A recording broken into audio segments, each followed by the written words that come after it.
भारताचे नवीन chief of integrated defence staff म्हणून कोणाची नियुक्ती झाली आहे? भारताचे नवीन chief of integrated defence staff म्हणून एअर मार्शल तेजिंदर सिंग यांची नियुक्ती झाली आहे. भारताचा फ्युचर स्किल्स इंडेक्स 2026 मध्ये कितवा क्रमांक लागला? भारताचा फ्युचर स्किल्स इंडेक्स 2026 मध्ये 13वा क्रमांक लागला.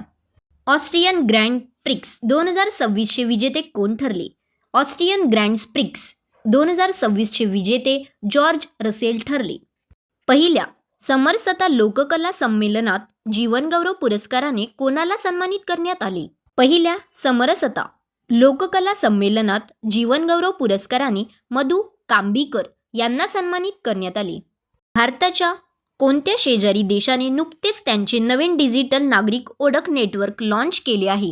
भारताच्या श्रीलंका शेजारी देशाने नुकतेच त्यांचे नवीन डिजिटल नागरिक ओळख नेटवर्क लॉन्च केले आहे. दोहा डायमंड लीग 2026 स्पर्धेत भारतातील खेळाडू नीरज चोप्राने 85.69 मीटरच्या थ्रोसह कितवे स्थान पटकावले? दोहा डायमंड लीग 2026 स्पर्धेत भारतातील खेळाडू नीरज चोप्राने 85.69 मीटरच्या थ्रोसह चौथे स्थान पटकावले.